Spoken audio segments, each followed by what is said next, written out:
Praise the Lord. Hallelujah. காலை வேளையில் உங்கள் யாவரும் இயேசு கிறிஸ்து நாமத்தில் வாழ்த்துகிறேன். கர்த்தருடைய வார்த்தை ஒவ்வொரு நாளும் நம்மை தைரியப்படுத்துகிறது, பலப்படுத்துகிறது. ஆண்டவர் நம்மை நேசிக்கிறபடினால் நம்மோடு பேசுகிறார். அப்படி வார்த்தை ஒருபோது வெறுமையாய் திரும்பாது, நிச்சயம் நிறைவேறுதலாகவே கர்த்தர் ஒவ்வொரு நாளும் பேசி நம்முடைய வாழ்க்கையை ஆசீர்வதிக்கிறார், பலப்படுத்துகிறார்.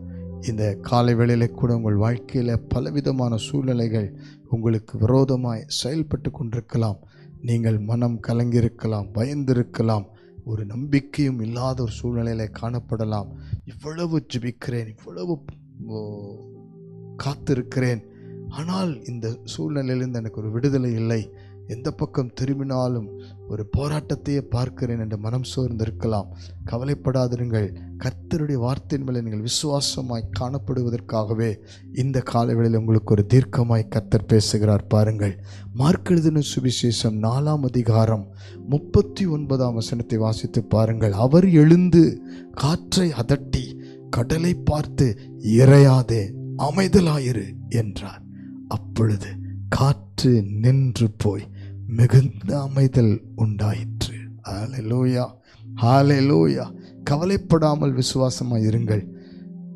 வேதத்தில் அதை மார்க் 4:35 கர்த்தர் சொல்லுகிறார் தம்முடைய சீசர்களை பார்த்து, அக்கறைக்கு போவோம் வாருங்கள் என்று. ஏதோ ஒரு நோக்கத்தை நம்முடைய வாழ்க்கையில் வைத்து நம்மை தேவன் இந்த பூமியில படைத்து இந்த உலகத்தில் வாழ வைக்கிறார்.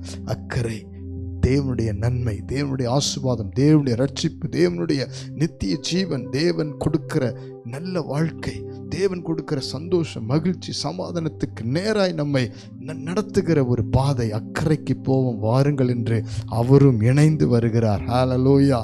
ஆனால் 37ஆம் வசனம் சொல்லுகிறது, திடீரென்று அந்த காற்று, சுழல் காற்று, பலத்த சுழல் காற்று உண்டாகி படவு நிரம்பத்தக்கதாக அலைகள் அதன் மேல் மோதிற்று.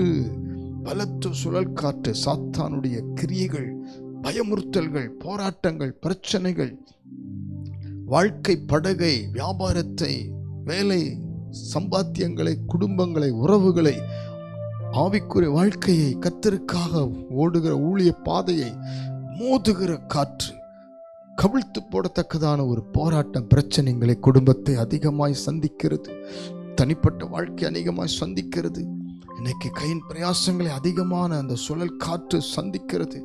பாவத்தின் சுழல் காற்று, சாபத்தின் சுழல் காற்று, அநேக விதமான பலவீனம் என்ற சுழல் காற்று செயல்பட முடியாமல் நம்மை கவிழ்த்து போடத்தக்கதாக மோதுகிறது. கவலைப்படாதிருங்கள், இயேசு கூட இருக்கிறார். ஹல்லேலூயா. இயேசு கூட இருக்கிறார் என்பதுதான் நமக்கு ஒரு விசுவாசம். அவரை நாம் நோக்கி கூப்பிட, அவரை நாம் கூப்பிடுகிற அந்த சத்தத்திற்கு பதில் கொடுத்து அவர் எழுந்து காற்றையும் கடலையும் பார்த்து அதட்டி அமைதலைப்படுத்துகிறார். இன்றைக்கு உங்கள் வாழ்க்கையில் ஒரு மாற்றம் வருகிறது, ஒரு விடுதலை வருகிறது, ஒரு முன்னேற்றம் வருகிறது.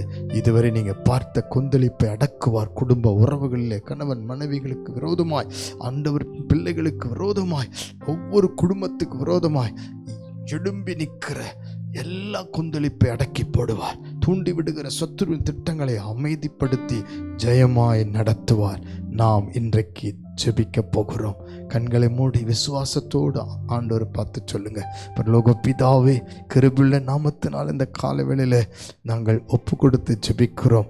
காற்றையும் கடலையும் அதட்டினவர், அமைதிப்படுத்தினவர். இந்த காலவேளையில ஜெபிக்கிற ஒவ்வொருடைய வாழ்க்கையிலும் ஏதோ ஒரு கொந்தளிப்பு, ஏதோ ஒரு சுழல் காற்று, ஏதோ ஒரு மோதுகிற பிரச்சனை, போராட்டம், அடிக்கடி வருகிற பாவ சோதனைகள், ஆண்டவரை பிசாசின் திட்டங்கள், அநேகமாய் கண்ணீர்கள், துக்கங்கள், வியாதி படுக்கைகள், ஆண்டவரே வாழ்க்கை படகை ஆண்டவரே முன்னேற விடாதபடி தடை கொண்டு வருகிற, பிரச்சனை கொண்டு வருகிற அநேக சூழ்நிலையில பயந்து கலங்கியிருக்கிறவர் ஒவ்வொருவருக்கும் மத்தியிலும் நீர் கூட இருக்கிறீர் என்ற விசுவாசம் வெளிப்படுவதாக.